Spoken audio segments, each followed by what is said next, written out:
What's going on, guys, and welcome to another episode of Pickups. So today I'm going to show you quite a few games that I got over the last couple months or so, and we'll start off with some games I got from VG5, which is a game trading site.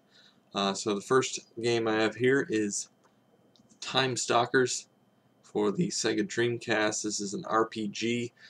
Um, I don't really care for the game all that much.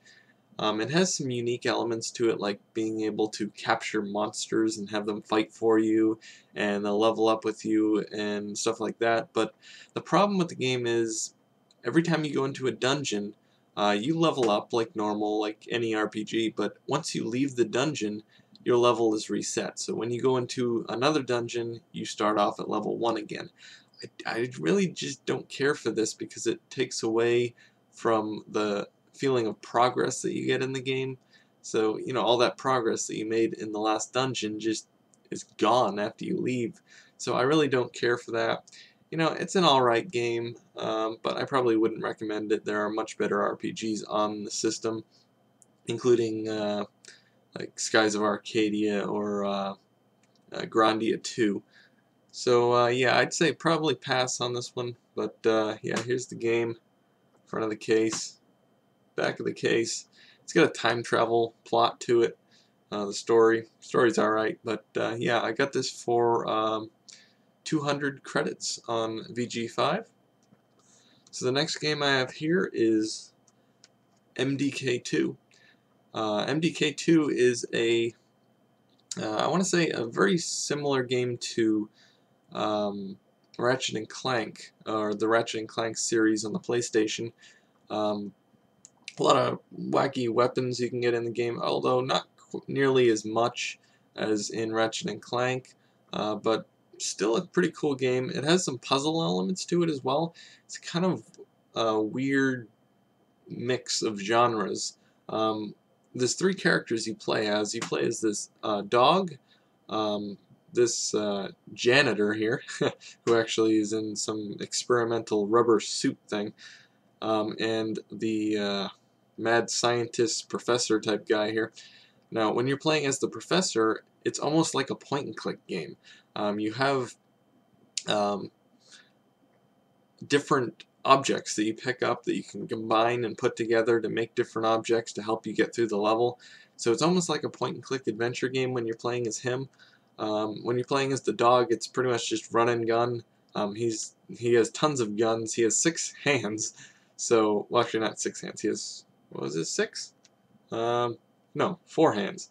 Yeah, he has 4 hands, so he can hold 4 different guns at once. So you can kind of mix and match the guns that you have. So you can carry 2 machine guns and 2 magnums if you want, and shoot them all at once. So that's a pretty cool concept. When you're playing as the rubber suit man, or whatever you want to call him, it's more stealth. He has a sniper he can use, and he can also use his suit as almost a parachute, and there's a lot more platforming when you're playing as him as well. But it's a cool game. Definitely recommend this. I did a video on this a while back. You can check that out if you want. But here's the front of the case, the back. And I got this on VG5 for 350 credits. So next up, we have a game I got on a site I've never actually bought anything from. This game was pointed out to me by a fellow YouTuber named Sega CD Universe. He's found a good deal on this game, and it's called Panzer Front. It's a tank simulator for the Dreamcast. It is an import, Japanese import. But he found the game for a pretty good price, and he sent an email to me telling me about it.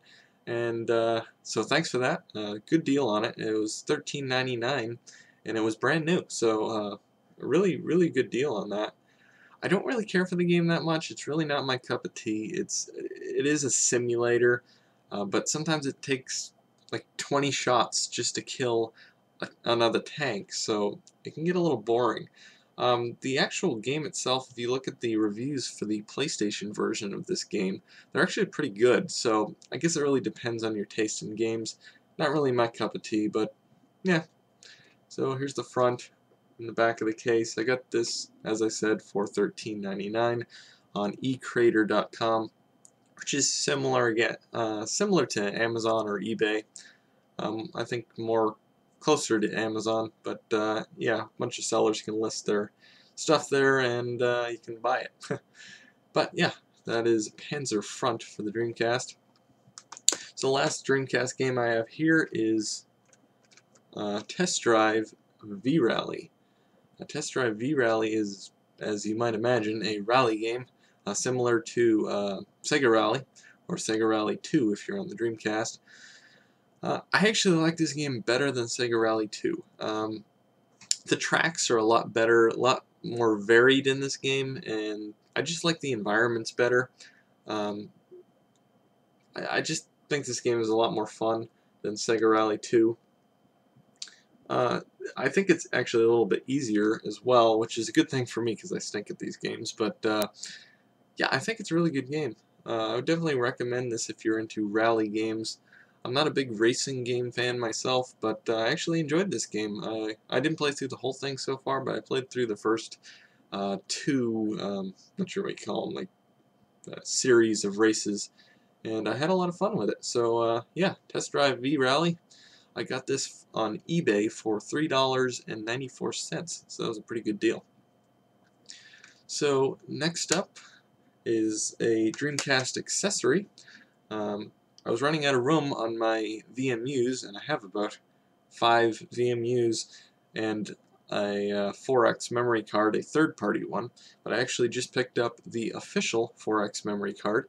But basically what this is 4 VMUs in one, basically, except it obviously does not have the screen or the buttons, which is kind of disappointing. You know, it would be nice to have those, but some games really don't take advantage of it.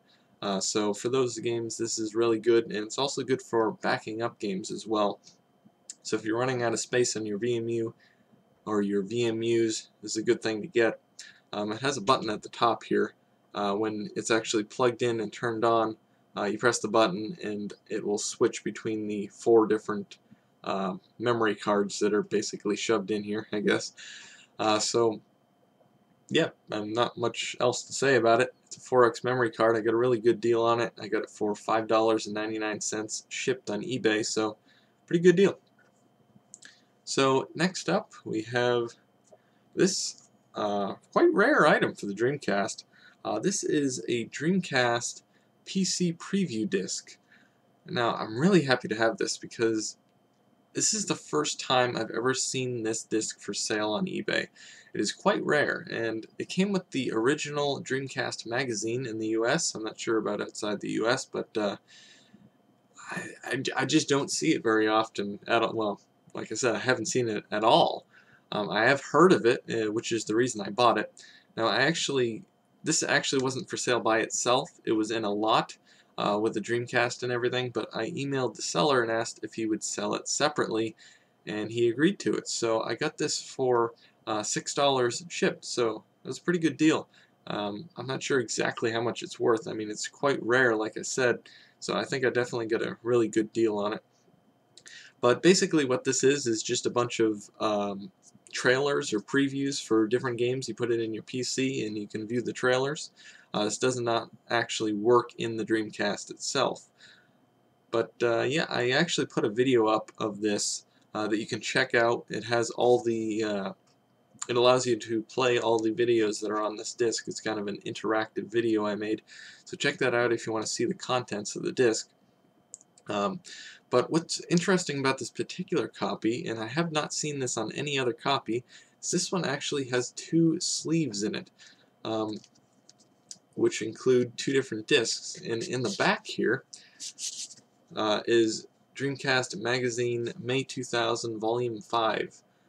Now, this may be the wrong disc for this, but these 2 sleeves are definitely glued together, as you can see. They don't come apart, so this was done on purpose. But I'm not sure if the disc that's in this back sleeve is the right one. I haven't been able to get any answers for it. Nobody seems to know, but if you know, please let me know. But yeah, in the front, obviously, you have the preview disc. But yeah, it's a cool item. Definitely happy to have this, and I got a good deal on it. So yeah. Next up, we have a few Saturn games. I got these in a lot, shipped for $9 on eBay. So I think it was a pretty good deal. They're all platformers. The first one here is Johnny Bazooka Tone. It's a side-scrolling platformer. I couldn't really figure this game out. I did a video on this and just kind of fumbling around with the game. I really couldn't figure out what was going on.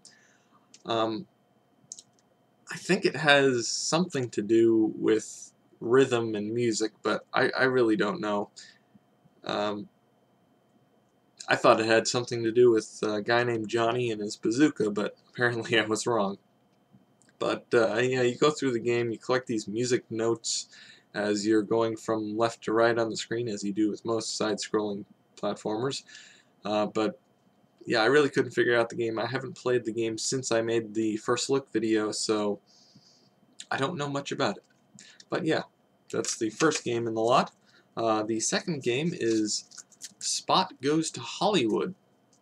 Now, this is a game based on the mascot, or the former mascot for 7-Up. And it is actually a really, really good game. Again, this is a side-scrolling platformer, or actually not side-scrolling, sorry. This is a isometric view platformer, which is kind of odd. It takes a while to get used to it because it's hard to tell where things are. Say, for example, you have some red dots that you're supposed to collect, or spots that are floating in the air sometimes, and it's hard to tell they're actually floating in the air. They look like they're on the ground, but they do have shadows below them, so that kind of tells you that they're floating in the air.